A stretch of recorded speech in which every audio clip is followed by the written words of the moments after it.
Vamos lá! Hoje a gente vai mergulhar na mente de um dos personagens mais caóticos que existem, Wade Wilson, o Deadpool. Para muita gente, ele é só um cara tagarela, uma máquina de piada e quebra-quebra. Mas, e se por trás de toda a loucura, de cada piadinha, existir um padrão? Um padrão psicológico que faz todo o sentido? Pois é, essa é a grande pergunta. Será que a doideira do Deadpool é só doideira? Ou será que é, na verdade, a característica principal dele? A chave para entender não só o personagem, mas a própria realidade maluca que ele vive. A gente vai investigar se esse caos todo tem de fato um código. E a nossa teoria é bem direta. O caos dele tem nome, tem um código, e esse código é ENTP. Entendendo o que significa ser um ENTP, a gente não só decifra o Deadpool, mas também entende por que um personagem que quebra todas as regras fascina tanto. Ok, mas para provar isso, a gente precisa das ferramentas certas. E o nosso kit aqui não tem katanas ou bombas, tem conceitos da psicologia. Então vamos abrir essa caixa de ferramentas do tipo ENTP e dar uma olhada em cada peça, uma por uma. A peça principal, o motor de tudo, é a intuição extrovertida ou NE. Pensa assim, você está conversando com uma pessoa sobre o tempo, e do nada ela começa a teorizar sobre como seria usar nuvens como meio de transporte. Isso é a NE em ação. Uma mente que não para, que vive pulando de ideia em ideia, sempre explorando o e se. Tá, se a NE é esse rio de ideias malucas, o pensamento introvertido, o Ti é o que dá uma direção para essa correnteza. Ele não barra as ideias, mas ele filtra tudo com uma pergunta bem simples. Isso faz sentido para mim? É uma lógica interna que não está nem aí para as regras ou para o que os outros pensam. Depois, a gente tem o sentimento extrovertido, o FI. Essa aqui é a função que precisa de plateia. Pensa num comediante que precisa da risada do público para se sentir validado. Esse é o FI. Ele busca conexão, busca aprovação. É o que faz o NTP ser charmoso, mas também pode ser uma fonte de muita insegurança. E por último, temos o ponto fraco, o calcanhar de Aquiles, a sensação introvertida a si. Sabe aquela pessoa que está tão focada numa ideia que esquece de comer, de dormir? Isso é a si inferior. É uma certa desconexão com o próprio corpo e com o passado. Para alguém que vive de possibilidades futuras, o mundo físico pode ser um lugar bem estressante.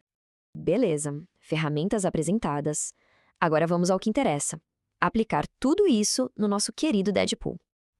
Vamos ver como essa combinação de neuromaiótica e Ti juntas criam os superpoderes mentais que fazem ele ser, bem, o Deadpool. A Nê dominante dele é o que explica quase tudo. A quebra da quarta parede, pura Nê. Ele não tá só sendo engraçadinho, ele tá vendo os padrões da própria história. O humor cheio de referências são os saltos malucos que a mente dele faz. Até a violência dele é criativa, é pensada para ser um espetáculo. É a Nê funcionando a 1000 por hora.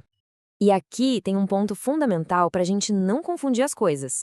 A impulsividade do Deadpool vem da ideia, da me.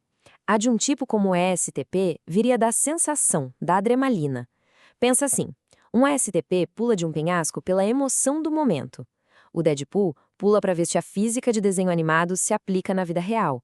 A motivação é completamente diferente. E aí entra o theory dele, o verificador lógico. E é aqui que a gente vê o lado genial e, ao mesmo tempo, aterrorizante dele. Essa lógica interna, fria, é o que o torna um estrategista brilhante. Mas é a mesma lógica que permite que ele seja tão indiferente à dor, que transforme violência numa piada tática. Para ele, se faz sentido no sistema dele, então tá valendo. Ok, até agora a gente viu a máquina de caos e lógica. Mas por trás dessa armadura de piadas existe um lado muito mais frágil.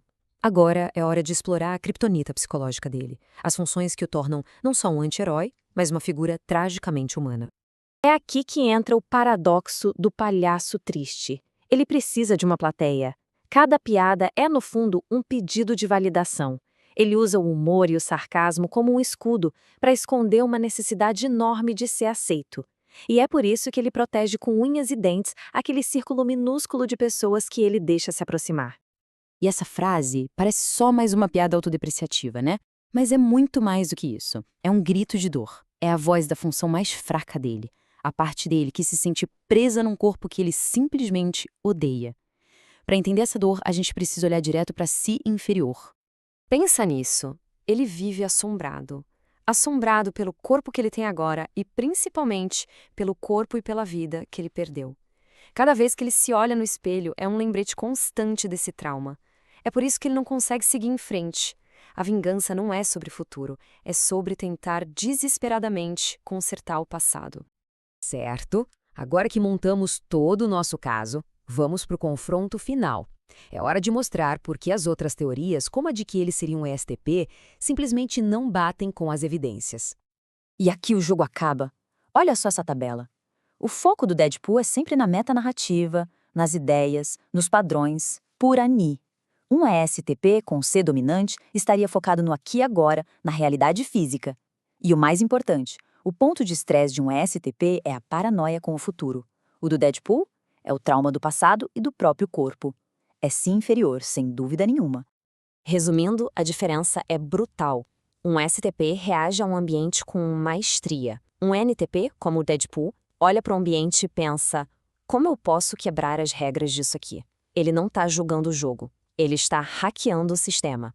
Essa é a marca registrada de um NTP. E assim, a gente chega ao veredito. O caso está fechado.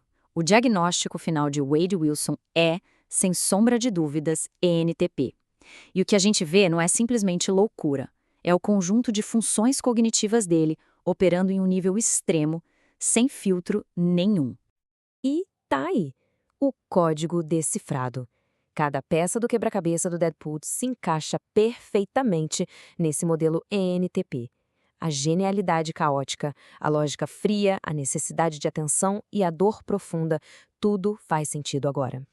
E essa é a grande virada na história. A psicose do Deadpool não é um bug, é uma feature. É o sistema operacional ENTP dele rodando no máximo, sem nenhum tipo de firewall, depois de passar por um trauma que quebraria qualquer um. Ele não é um herói quebrado, ele é um herói que se reconstruiu de um jeito totalmente único. E isso tudo nos deixa com uma última pergunta. Uma pergunta um tanto perturbadora, na verdade. Se o Deadpool é o único que consegue enxergar que está numa história, que existe um roteiro, será que ele é mesmo louco? Ou talvez ele seja o único que está realmente são? Fica aí a reflexão.